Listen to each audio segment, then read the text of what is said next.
நந்தன் வனத்துல ஷேர்சிங் ராஜாவா இருக்கறதால திருட்டு பரட்டு தில்லு முள்ளு சண்டை எதுவுமே நடந்ததில்ல. எல்லா விலங்குகளும் ஒத்துமையா சந்தோஷமா வாழ்ந்து வந்தாங்க. ஆனா இந்த ராமராஜ்யத்துல ஒரு நாள் திருட்டு சம்பவம் நடந்தது. பிரச்சனை ஆயிடுச்சு மகாராஜா, பிரச்சனை ஆயிடுச்சு. உங்க ராஜ்யத்துல இப்ப வரைக்கும் திருட்டு நடந்ததே இல்ல, ஆனா இன்னைக்கு நடந்துடுச்சு. திருட்டு? அதுவும் என்னுடைய ராஜ்யத்திலயா?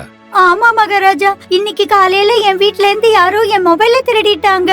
நீ கவலைப்படாத, உனக்கு உன்னோட மொபைல் சீக்கிரமே கிடைச்சிரும். ராஜ்யத்துல நடந்த முதல் சம்பவத்தால ஷேர்சிங் ரொம்ப கவலைப்பட்டாரு. அதனால அடுத்த நாள் அவரோட நெருங்கின நண்பன் பல்லு குரங்க நதிக்கரைக்கு கூப்பிட்டாரு. அரசே, ஏன் இந்த நதி பக்கத்துல கூப்பிட்டுருக்கீங்க? எல்லாம் சரியா இருக்குதுல? ஒன்னும் சரியா இல்ல பல்லு. நேத்து முறையா நம்ம காட்டுல திருட்டு போயிருக்கு. திருட்டா? அதுவும் நீங்க இருக்கும்போது? ஆமா, அதனாலதான் நான் உன்னை இங்க கூப்பிட்டிருக்கேன். சொல்லுங்க அரசே, நான் உங்களுக்காக என்ன செய்யணும்? என்னுடைய மந்திரிகளை பொறுத்தவரை நீதான் எல்லாத்த விட திறமசாலி. இப்ப நீ சொல்லு, திருடனை எப்படி பிடிக்கிறதுன்னு. உங்க கவலை என்கிட்ட விட்டுருங்க அரசே, நீங்க பாருங்க நான் எப்படி திருடனை பிடிக்கிறேன்னு. அப்புறம் பல்லு குரங்கு தன்னோட எல்லா புத்திசாலித்தனத்தையும் காட்ட ஆரம்பிச்சது. கொஞ்ச நாளைக்கு அப்புறம் பீமா நரி பன்றிக்கு பழைய மொபைல வித்துது. அதோ பாருப்பா, 50,000 ரூபா மொபைல் நான் உனக்கு 5,000 ரூபாயில கொடுக்கறேன். இதை விட குறைச்சால முடியாது. எனக்கு தோணுது இந்த மொபைல் திருட்டு மொபைல்னு. வேணாம், இந்த மொபைல் எனக்கு இலவசமா கூட வேணாம். இவங்க பேசினத மரத்துக்கு பின்னால ஒளிஞ்சிருந்த முயல் கேட்டுக்கிட்டு இருந்தது. ஓஹோ, மொபைல திருடினது இந்த நரியா? இப்பவே நான் இந்த விஷயத்த பல்லு குரங்கு கிட்ட சொல்றேன். முயல் துள்ளி குதிச்சுக்கிட்டு பல்லு குரங்கு கிட்ட இந்த விஷயத்த சொல்ல போகுது. இத பல்லு குரங்கு ஷேர்சிங் கிட்ட சொல்லுது. அரசே, திருடன் யாருன்னு கண்டுபிடிச்சாச்சு. அந்த திருடன் இப்ப இங்கதான் இருக்கிறான். இப்ப நீங்களே பிடிச்சு தண்டனை கொடுங்க. என் ராஜ்யத்துல பிடிபடுற திருடனோட கை வெட்டப்படும். அப்புறம் பொய் சொல்றவங்களுக்கு மரண தண்டனை. அதனால நான் திருடன் கிட்ட சொல்றேன், நீ உன் திருட்ட ஒத்துக்க. உன் கைய வெட்டணுமா இல்ல உனக்கு மரண தண்டனையா? தண்டனைய பத்தி கேட்டுட்டு எந்த விலங்கும் தப்ப ஒத்துக்கவே இல்ல.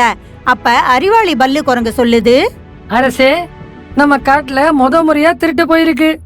அதனால என்னுடைய வேண்டுகோள், திருடனுக்கு ஒரு வாய்ப்பு கொடுங்க. திருடன் தன் குற்றத்தை ஒத்துக்கிட்டான்னா அவனை மன்னிச்சுடணும். புத்திசாலி பல்லு குரங்கோட முடிவு ஷேர்சிங்க்கு பிடிச்சிருந்தது. சரி, நீ சொல்றபடியே செய்வோம்.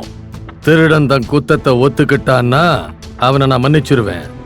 ஷேர்சிங் சொன்னதை கேட்ட நரி சொல்லுது, அரசு, நான் தான் அந்த மொபைல திருடினேன், என்ன மன்னிச்சிருங்க.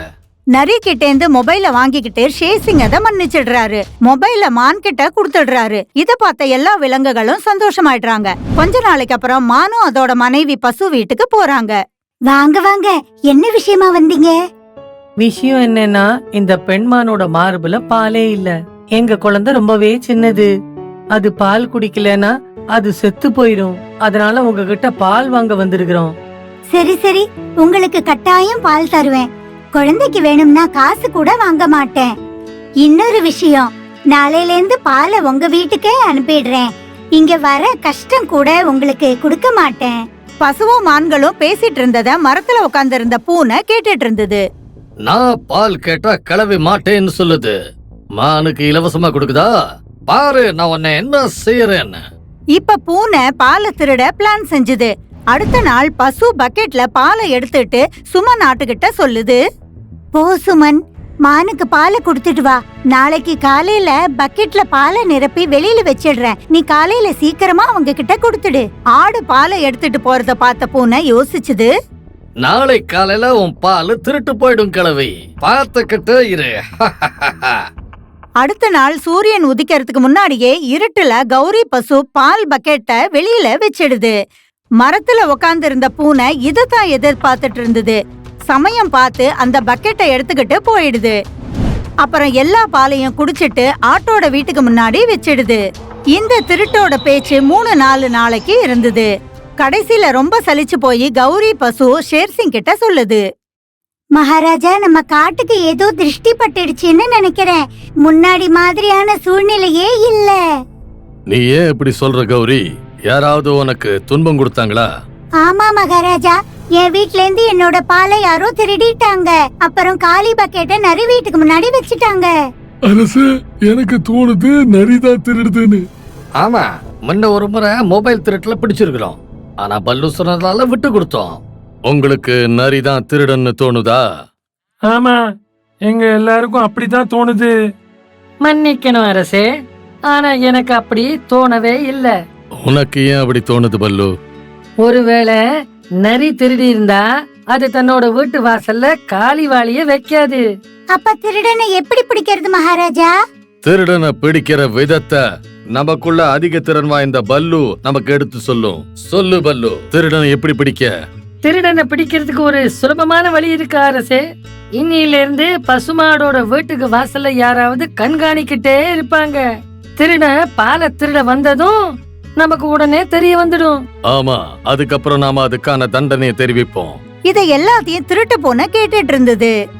நீங்க காவல் காக்கும் போது நான் பாலை திருடவே மாட்டேன். நான் பிடிபடுற வாய்ப்பே கிடையாது. ராத்திரியிலேந்து கௌரி பசு வீட்டுக்கு அக்கம் பக்கத்துல நின்னுகிட்டு வேவி பார்த்துட்டு இருந்தாங்க. மரத்துல உட்கார்ந்து இருந்த திருட்டு பூனை இதையெல்லாம் பார்த்துட்டு இருந்தது. கண்ணு, என்ன பிடிக்கிறது கஷ்டம் இல்ல, முடியவே முடியாது. ராத்திரி கௌரி பசு பால் பக்கெட்டை வீட்டுக்கு வெளியே வைக்குது. ஆனா விடிஞ்சதுக்கு அப்புறம் கூட பால் திருட்டு போகவே இல்ல. பல ராத்திரி இப்படி வேவு பார்த்துட்டு இருந்தாங்க. ஆனா எந்த ராத்திரியும் பால் திருட்டு போகவே இல்ல. அதனால ஷேர்சிங் பல்லு குரங்க நதிக்கரைக்கு கூப்பிட்டு சொல்றாரு, பல்லு, உன்னுடைய மூளை என்னோட சக்தி ரெண்டும் இணைந்தும் திருடனை பிடிக்க முடியல. இப்ப நாம என்ன செய்ய?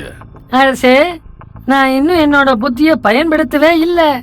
அப்படின்னா பசுமாட்டோட வீட்டு வாசல்ல ஒரு காவல்காரனை வச்சு அது என்ன? நான் ஏன் அந்த மாதிரி செஞ்சேங்கிறது உங்களுக்கு சில நாட்கள்ல தெரிய வரும். நாளைக்கு உங்க சபையில எல்லாரையும் கூப்பிடுங்க. அதுக்கப்புறம் நான் சொல்றபடி நீங்க செய்யுங்க. ஷேர்சிங்க்கு பல்லு குரங்கோட புத்திசாலித்தனத்துல முழு நம்பிக்கை இருந்தது.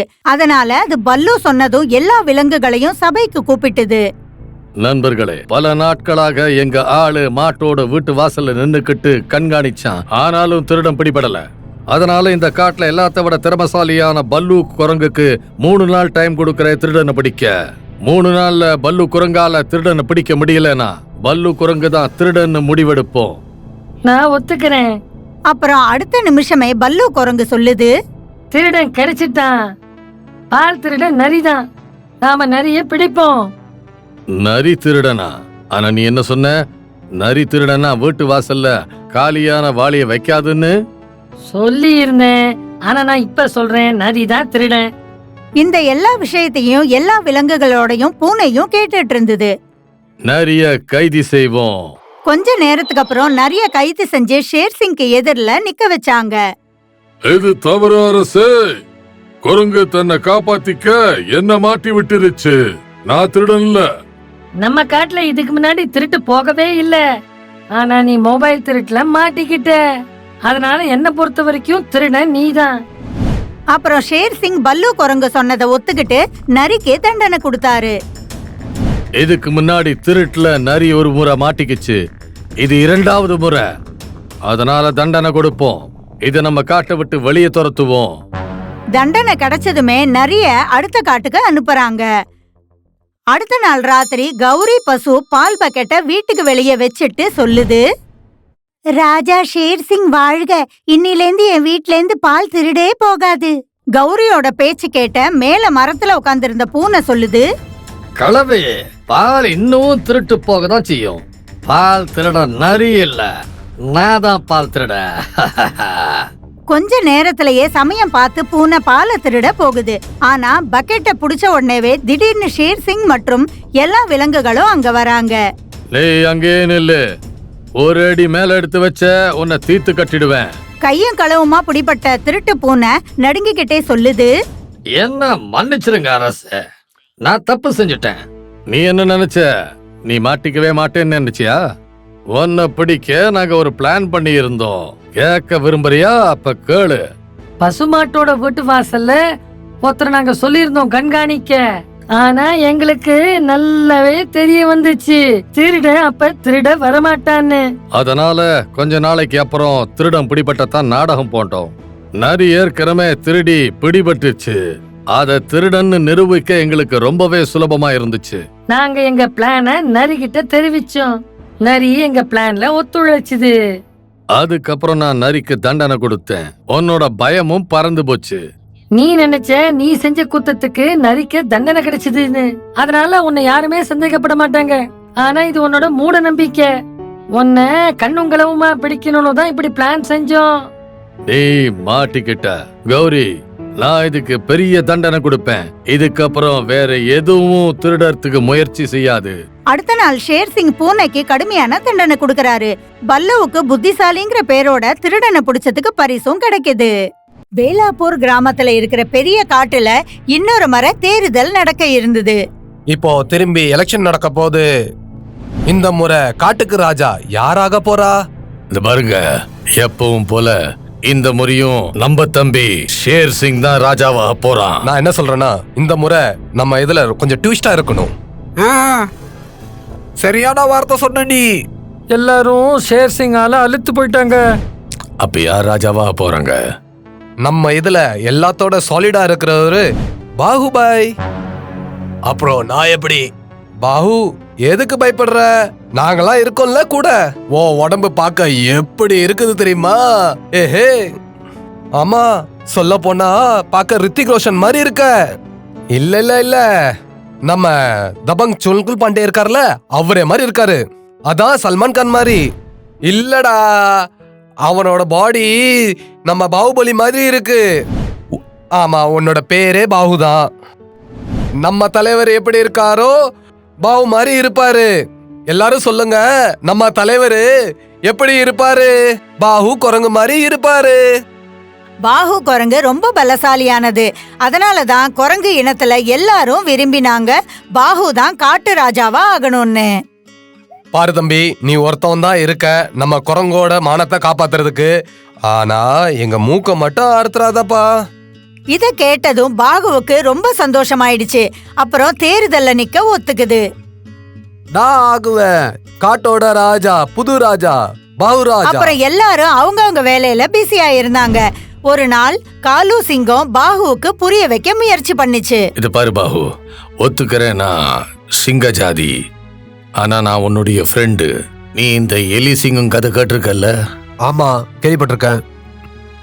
வெறும் சக்தியால மட்டும் ராஜாவாக முடியாது, அதுக்கு புத்தியும் ரொம்பவே தேவை. நீ சரியாதான் சொல்ற. நான் இந்த எலெக்ஷன்ல நிக்க விரும்பல. ஆனா என் கூட இருக்கவங்க இந்த எலெக்ஷன்ல நின்னே ஆகணும்னு சொல்றாங்க. இன்னொரு முக்கியமான விஷயம் பாகு, உன்னுடைய ஜாதி குரங்குங்க உன்னை யூஸ் பண்ண ட்ரை பண்றாங்க. அது மட்டும் இல்ல, உன்னை சிக்க வைக்க பாக்குறாங்க. அப்படின்னா? அதாவது நீ ஜெயிச்சு ராஜாவாகின பிறகு அவங்க உன் மூலமா அவங்க நினைத்ததை சாதிப்பாங்க. அப்புறம் பாகு, நீ பார்க்க சக்திசாலியா இருந்தா கூட நீ உண்மையா இல்ல. என்ன சொல்ற நீ? நான் என்ன வீக்கவா இருக்க? நான் அப்படி சொல்லல. நீ ஒரு பயந்தாங்குழின்னு நான் சொல்லவே இல்ல. ஆனா நீ கொஞ்சம் இமோஷனல். உண்மையில இமோஷனல். ரொம்பவே சீக்கிரம் எல்லாரையும் நம்பிடுற. அரசியல் தந்திரத்துக்கு அறிவு தேவை. ஆமா, நீ சரியாதான் சொல்ற. இந்த எலெக்ஷனை நான் நடக்க விடாம செய்யறேன். பாகு தன்னோட குரங்கு இனத்துக்கு தான் தேர்தல்ல நிக்க முடியாதுன்னு புரிய வைக்குது. அம்மா, உனக்கு என்னாச்சு? பாகு எல்லாருக்கும் காலு சொன்னதை சொல்றான். உன்னைய இந்த இடத்துல இருந்து விரட்டுறதுக்காக அவங்க போட்ட பிளான் இது. ஷேர் சிங் தான் இவன்கிட்ட ஏதோ குண்டக மண்டகமா சொல்லியிருக்கான். ஆமா ஆமா, நீ இவங்கள பத்தி உனக்கு ஒண்ணுமே தெரியாது. இவங்க இந்த மாதிரி பிளான் போட்டு நம்மளுக்குள்ளே சண்டை வர வைக்க பாக்குறாங்க. நாங்களாம் உன்னைய பத்தி நல்லா தான் நினைச்சிட்டு இருந்தோம். நீ இந்த காட்டுக்கு ராஜா ஆகணும், அதே மாதிரி நல்ல பேர் வாங்கணும்னு. உனக்கு பிடிக்கலன்னா சரி, என் பேச்ச கேளு. எலெக்ஷன்ல நீ நில்லு, நீ தான் ஜெயிப்ப. ராஜா ஆகுற எல்லா தகுதியும் உனக்கு இருக்கு. அதனாலதான் ஷேர் சிங் உன்னை தீத்து கட்ட பாக்குறான். ஷேர் சிங் ராஜா நீ நினைக்கிற மாதிரி ரொம்ப நேர்மையான ஆளு கிடையாது. அவன் ரொம்ப பெரிய ஆளு தெரியுமா? அவனோட நோக்கம் நம்ம ஒருத்தர சண்டை போட்டு சாகணும்னு தான். கேளுப்பா, நீ மட்டும்தான் நம்மளுக்குள்ள சக்தி வாய்ந்தவன். நீ மட்டும்தான் எங்க எல்லாரையும் காப்பாத்த முடியும். பாகு மறுபடியும் தன்னோட குரங்கு நண்பர்கள் சொன்னதை ஏத்துக்கிட்டு சந்தோஷமாயிடுது. சரிப்பா, இந்த எலெக்ஷன்ல கண்டிப்பா நிக்கிறேன். ஜெயிப்பா ஜெயிப்பா நம்ம பாகு வெற்றி. ஜெயிப்பா ஜெயிப்பா நம்ம பாகு வெற்றி. வெற்றி வெற்றி நம்ம பாவுக்கு வெற்றி. நம்ம பாவுனா இப்படிதான் இருக்கணும். எல்லாரும் சொல்லுங்க, நம்ம தலைவர் எப்படி இருக்கணும்? பாஹு மாதிரி இருக்கணும். பாஹு மாதிரி இருக்கணும். பாஹு மாதிரி இருக்கணும். கொஞ்ச நாளைக்கு அப்புறம் பாகுவும் தேர்தல்ல நிக்குது. கூட்டத்துல வாக்குறுதி கொடுக்குது. காலுவுக்கு இத பார்த்ததும் கஷ்டமா இருந்தது. ஏன்னா பாகு அவர் பேச்ச கேட்கல. நீ என் பேச்ச கேட்கல, பரவாயில்ல. இருந்தாலும் என்னுடைய மனமார்ந்த வாழ்த்துக்கள். எனக்கு நல்லா தெரியும் யார் என் கூட இருக்கா, யார் என் பின்னாடி இருக்கான்னு. தேர்தலுக்கு முன்னாடி சிங்கராஜா காலு காதுல ஒரு யோசனைய சொல்லுது. ஆனா இப்படி ஆச்சுன்னா நான் என்ன சொன்னனோ அதை மட்டும் நீ ஃபாலோ பண்ணா போதும். கொஞ்ச நாளைக்கு அப்புறம் தேர்தல் நாளும் வந்தது. பாகு பெருவாரியான ஓட்டுல ஜெயிச்சுது. பாகு குரங்கோட அதிக ஓட்ட பார்த்து எல்லாரும் அதிசயப்படுறாங்க. எனக்கு இவ்வளவு ஓட்டு எப்படி கிடைச்சது? எல்லா மிருகமும் கொஞ்சம் மாற்றத்தை எதிர்பார்க்கறீங்களா? இப்ப குரங்கு பாகு தான் காட்டு ராஜா. எல்லாரும் தன்னோட பிரச்சனையை எடுத்துக்கிட்டு அவங்கிட்ட வந்தாங்க. ஒரு நாள் டீட்டு மான் பாகு கிட்ட ஓடி வந்தது. பக்கத்து காட்டுலேருந்து தீதாசூருங்கிற பேர்ல ஒரு பெரிய யானை வந்திருக்கு. அது எல்லாரோட வீட்டையும் அழிச்சிருச்சு. எங்களை காப்பாத்துங்க அரசே, எங்களை காப்பாத்துங்க, எங்களை காப்பாத்துங்க. இத கேட்டதும் பார்த்ததும் பாகுவுக்கு பயமா இருந்தது. அப்புறம் ஓடி சிங்கராஜா கிட்ட போகுது. சிங்கத்துக்கிட்ட எல்லா பிரச்சனையும் சொல்லுது. எங்களையும் இந்த காட்டையும் காப்பாத்திருங்க ராஜா. நான் இப்போ மகாராஜா இல்ல, நீ தான் இந்த காட்டுக்கு ராஜா. நீங்க தான் எப்படியாவது எங்களை காப்பாத்தணும். எங்களை எப்படியாவது நீங்க காப்பாத்திருங்க. அதுக்குள்ள தேத்தாசூர் பாதி காட்டை துவம்சம் பண்ணிடுச்சு. தீதாசூர் போயிடுங்க இருந்து, இது என்னோட காடு. ஆனா தேத்தாசூர் ரொம்ப பலசாலி. அது பாகுவ குளத்துல தூக்கி எறிஞ்சது.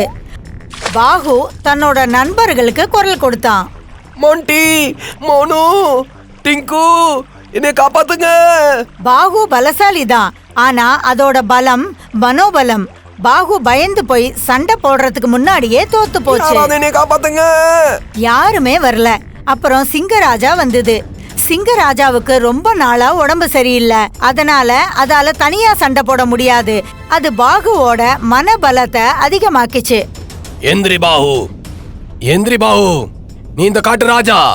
ராஜா, உன்னால முடியும். நாங்க எல்லாம் உன் கூட இருக்கோம். நீயும் நாங்களும் ஒன்னா சேர்ந்தா இந்த தீதாசூர் என்ன, இந்த காட்டுக்கு எவன் வந்தாலும் அவனை அழிக்கிற சக்தி நம்ம கிட்ட இருக்கு. நம்மளோட சக்தி எல்லாம் நம்மளுக்குள்ளதான் இருக்கு. அப்புறம் பாகுவும் சிங்கராஜாவும் சேர்ந்து அந்த தேத்தாசுரை அடிச்சு துரத்தினாங்க. இவங்க 2 பேரும் ஒன்னா இருக்கிறத பார்த்த எல்லாரும் சேர்ந்து வந்து தேத்தாசூரோட அட்டகாசத்தை நிறுத்தினாங்க. என்னை மன்னிச்சிருக்காலு, நீ சரியாதான் சொன்ன. ஆனா நீ என் பேச்ச கேட்டுதான் ராஜாவான. சிங்கராஜாவோட பேச்சு கேட்டுதான் மிருகங்களோட ஓட்ட உனக்காக போட வச்சேன். எனக்கு உடம்பு முடியல, அதனாலதான் நான் நினைச்சேன் இந்த காட்டை நீதான் சமாளிக்கணும்னு. பாஹு, நீ ரொம்ப சக்தி வாய்ந்தவன், அப்புறம் நீ புத்திசாலியும் கூட. இப்போ நீ இந்த காட்டோட ராஜா வேற. இனிமே நீ எதுக்கும் பயப்படவே கூடாது. பாஹு, எங்களை மன்னிச்சிருப்பா. இது எல்லாம் உண்மைதான். நாங்க எல்லாம் உன்னை யூஸ் பண்ணணும்னு தான் நினைச்சோம். ஆனா இப்போ நாங்க இந்த தப்பெல்லாம் உணர்ந்துட்டோம். மகாராஜ் ஷேர் சிங், நீங்களும் எங்களை மன்னிச்சிருங்க. உங்க இடத்த நீங்க வச்சுக்கோங்க. நீங்க தான் எங்களோட மகாராஜா. சரியா சொன்ன பாஹு. எல்லாரும் சொல்லுங்க, நம்ம ராஜா எப்படி இருக்கணும்? ஷேர் சிங் மாதிரி இருக்கணும். இப்ப எல்லாருக்கும் புரிஞ்சது, மனோபலத்தோட சேர்ந்து புத்திசாலித்தனம் மற்றும் தன்னம்பிக்கையும் ரொம்ப முக்கியம்னு. காட்டு ராஜா சிங்கமா தான் இருக்க முடியும்.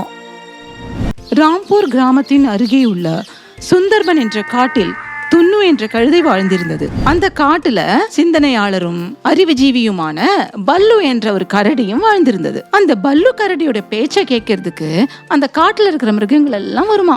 மிருகங்களா, ஒரு விஷயத்த நல்லா ஞாபகத்துல வச்சுக்கோங்க. எந்த பிரச்சனை வந்தாலுமே அதுல இருந்து நம்ம எப்படி வெளியே வரணும்ன்றத நல்லா தெரிஞ்சுக்கணும். கரெக்டுங்கண்ணா, எங்களுக்கு சொல்லுங்க சொல்லுங்க எப்படி அதுன்னு. எங்களுக்கு ஒரு பிரச்சனை வந்துடுச்சுன்னா நாங்க அதுல இருந்து எப்படி வெளியே வரணும்னு நீங்க சொல்லுங்க ப்ளீஸ். சரி சரி சொல்லுங்க, கேக்குறோம். சரி சரி சொல்றேன். அதுல இருந்து எப்படி வெளியே வரணும்னு கொஞ்சம் யோசிக்க விடுங்க. பல்லு கரடி பிரச்சனைக்கான தீர்வுகளை சொல்ல தொடங்கியது. இத கேட்டுட்டு இருந்த நம்ம துண்ணு கழுதை இருக்குல்ல, அதுக்கு ஒரு சந்தேகம். கரடி அண்ணன், அந்த பிரச்சனையில இருந்து வெளியே வர்றது எப்படி நீங்க சொன்னீங்கன்னா அது ரொம்ப நல்லா இருக்கும். பிரச்சனையில இருந்து நாங்க எப்படி வெளியே வரணும்னு சொல்றீங்களா? துண்ணு கழுதையின் கருத்தை கேட்ட மற்ற மிருகங்கள் அவனை கேலி செய்து சிரிக்க தொடங்கினர். ஏ டுல்லு கழுத, நீ கழுதைங்களோட பெரிய முட்டாள் கழுதைன்னு தெரியுது. ஏ கழுத, நீ என்ன பேசிட்டு இருக்குன்னு தெரியுதா? பிரச்சனைன்னு இருந்தாதானே பிரச்சனையில இருந்து வெளியே வர முடியும். ஆனா பிரச்சனையே இல்லாத இடத்துல பிரச்சனையில இருந்து நீ எப்படி வெளியே வர முடியும்? செம்ம காமெடி. சரி, துண்ணு கழுதைய பத்தி எல்லாரும் சிரிக்க வேண்டாம். அவங்க வீட்டுக்கு போங்க. அனைத்து மிருகங்களும் அவர்களின் வீட்டை நோக்கி சென்றனர். மிருகங்களின் கேலியால் துண்ணு கழுதை பாவம் அப்செட் ஆயிட்டான். பாவம் தனியா பேச தொடங்கிட்டான். உண்மையாலுமே நான் ஒரு கழுதையா? என்கிட்ட மூளையே கிடையாதா? அப்படிலாம் ஒண்ணு இருக்காது. எனக்கு தெரியும், நான் ரொம்ப விஷயத்த செய்ய முடியும். இப்படியான யோசனைகளுடன் துண்ணு கழுதை தன் வீட்டிற்கு சென்றான். அடுத்த நாள் காலையிலேயே துண்ணு கழுதை பல்லு கரடியை பார்க்க சென்று விட்டான். கரடி, என்கிட்ட ஒரு விஷயத்த சொல்லு. நான் கழுத மாதிரியே தான் பேசுறேனா? அட துண்ணு கழுத, அப்படிலாம் எதுவும் இல்ல. ஒரு விஷயம் மட்டும் புரிஞ்சுக்கோ, நீ எப்போ என்ன செய்யணுமோ அதை மட்டும் செஞ்சா போதும். இதை கேட்டதும் துண்ணு கழுதை கோமாளியை போல ஆடத் தொடங்கினான். இதை பார்த்த மிருகங்களுக்கு சிரிப்பை அடக்கவே முடியவில்லை. அந்த முயல் குட்டி இருக்கே, செம்மையா கிண்டல் அடிச்சிட்டான். அடா விடுறா, உன்னால எதுவுமே செய்ய முடியாது. நீ ஒரு கழுத தானே. கொஞ்சம் எண்ணிய பாரு, நான் எவ்வளவு ஸ்பீடா ஓடுறேன்னு.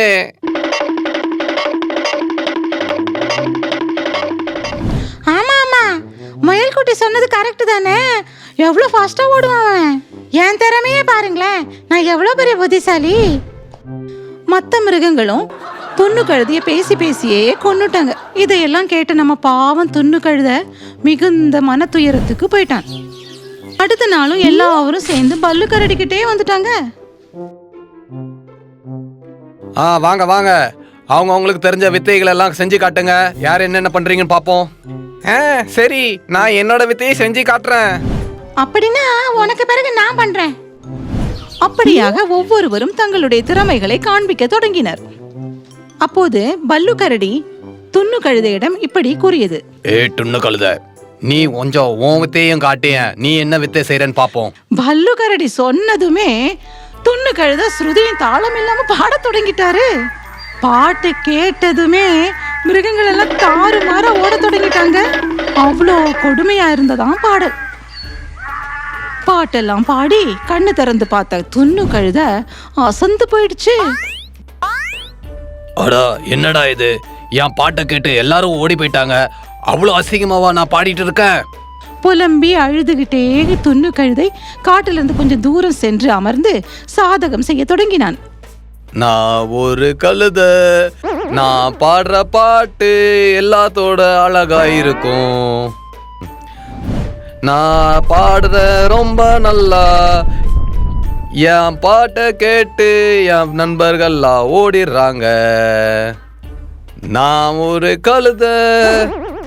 இப்படி படு கொடுமையாக பாடிக்கொண்டிருந்த துண்ணு கழுதையை நோக்கி சுந்தரி என்ற அணில் அருகே சென்றாள். ஹாய், யார் நீங்க? இதுக்கு முன்னாடி உங்களை பார்த்ததே இல்லையே. நான் ஒரு துண்ணு கழுத. நான் பாட்டு பாடுறத பிராக்டிஸ் பண்ணிட்டு இருக்கேன். ஆஹா, அப்படியா? நீங்க பாட்டு பாட பிராக்டிஸ் பண்றீங்களா? ஆமா, நான் பாட ஆரம்பிச்சேன்னா என் நண்பர்கள் எல்லாம் என் பாட்டை கேட்டு ஓடி போயிடுறாங்க. எனக்கு இருக்கிறது ஒரே ஒரு திறமை தான், பாட்டு பாடுறது தான். அது எனக்கு ரொம்ப பிடிச்சமான ஒரு விஷயம். அவங்க எல்லாம் என்னைய ரொம்ப கிண்டல் பண்றாங்க என் பாட்டை பத்தி. துண்ணு, நீங்க கவலைப்படாதீங்க, உங்களுக்கு நான் பாட்டு சொல்லி கொடுக்கறேன். எனக்கும் பாட்டு பாட ரொம்ப ரொம்ப பிடிக்கும். நான் உனக்கு எப்படி பாட்டு சொல்லி கொடுக்க போறேன்னு தெரியுமா? உன் பாட்டை கேட்டா எல்லோரும் மயங்கிடுவாங்க. அவ்வளவு இனிமையா இருக்கும் உன் பாடல். அதுக்கு நான் கேரண்டி. சுந்தரி அணில் சொல்றத கேட்டு துண்ணு கழுதைக்கு ரொம்ப சந்தோஷமாச்சு. அன்று முதல் சுந்தரி அணிலின் வீட்டில் வந்து துண்ணு கழுதை பாட்டு கற்றுக்கொள்ள தொடங்கினான். பாடல் வகுப்பு தொடங்கி பல நாட்களுக்கு பிறகு, துண்ணு, நான் சொல்லி கொடுத்த பாட்டு ஒண்ணு பாடுறீங்களா ப்ளீஸ்? நீங்க சரியா கத்துக்கிட்டீங்களா இல்லையான்னு தெரிஞ்சுக்கிறதுக்காக. பாட்டு கற்றுக்கொண்ட பிறகு முதன் முறையாக கழுதை பாடியது. ஏய் துண்ணு, ரொம்ப ஸ்வீட்டா பாடிட்டீங்க, சூப்பர். போயிட்டு வா துன்னு. இந்த பாட்டு கண்டிப்பா எல்லாரையும் இம்ப்ரெஸ் பண்ணும். வீட்டுக்கு போற வழி முழுக்க துன்னு சுந்தரி சொல்லி கொடுத்த பாடலையே பாடிக்கிட்டு போனான். வழி எங்கும் மிருகங்கள் எல்லாம் இந்த பாடலை பற்றியே பேசிக் கொண்டிருந்தனர். ஏய், யாரு பாடுறாங்க? எவ்வளவு அழகா ஸ்வீட்டா இருக்கு பாடல்.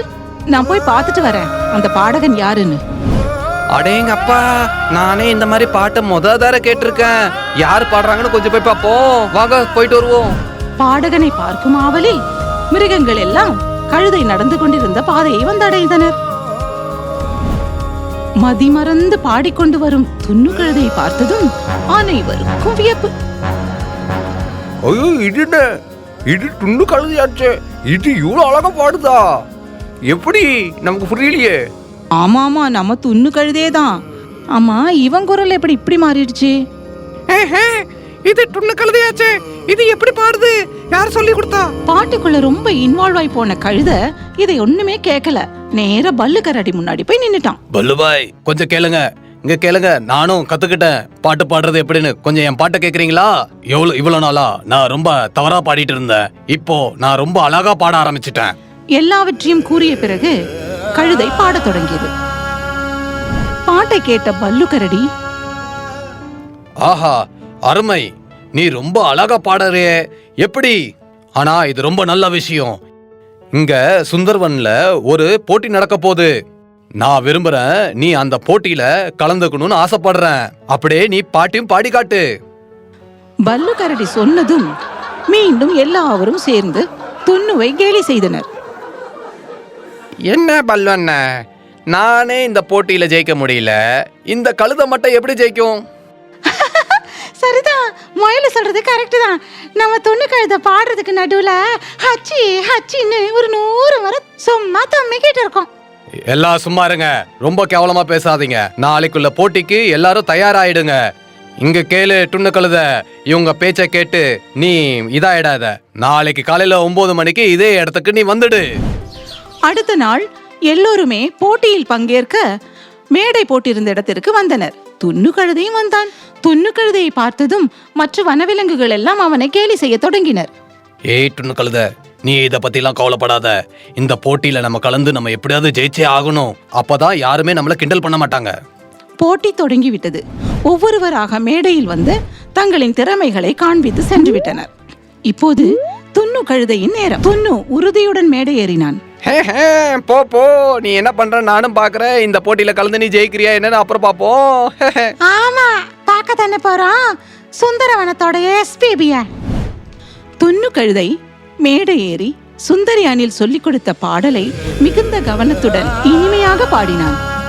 பாடலுக்குள் அனைவரும் இழுத்துச் செல்லப்பட்டனர், வியந்தனர். இந்த கலை போட்டிகளில் முதலிடத்தில் வந்தான் துண்ணு கழுதை. பாடலுக்காக அவனுக்கு விருதும் கிடைக்கப்பெற்றது. விருதை கையில் வாங்கிய துண்ணுவின் கண்களில் நீர் நிரம்பியது. அவன் நண்பர்களிடம் சொன்னான், என்ன சொன்னீங்க நீங்கெல்லாம்? நான் ஜெயிக்க முடியாதுன்னு தானே? பாத்தீங்களா, என் கையில நான் வாங்கின அவார்டு இருக்கு. அதே மாதிரி ஒரு விஷயம், இனிமே யாரையுமே நீங்க இந்த மாதிரி கிண்டல் பண்ணாதீங்க. நீங்க எல்லாரும் சேர்ந்து என்னை ரொம்ப கேவலப்படுத்திருக்கீங்க. மன்னிச்சிரு துண்ணு, இனிமே ஒருபோதும் உன்னை கழுதைன்னு சொல்லி கிண்டல் அடிக்க மாட்டேன், சத்தியம். இனிமே நீ எங்களுக்கு எப்போதுமே பாட்டு பாடி தருவேல. மிகுந்த மகிழ்ச்சியுடன் துண்ணு கழுதை விருதை எடுத்துக்கொண்டு சுந்தரி அணிலின் வீட்டிற்கு சென்றான். அவன் மனமார்ந்த நன்றிகளை அவளிடம் சொன்னான். துண்ணு கழுதை அக்காட்டில் உள்ள எல்லா மிருகங்களுக்கும் பாடல் கற்றுக் கொடுத்தான். அதற்கு பிறகு அவனை யாருமே கிண்டல் செய்ததே இல்லை. உங்களுக்கு இந்த வீடியோ பிடிச்சிருந்தா மறக்காம எங்களோட சேனலை சப்ஸ்கிரைப் பண்ணுங்க. மறக்காம லைக்கும் ஷேரும் பண்ணுங்க. ரொம்ப நன்றி.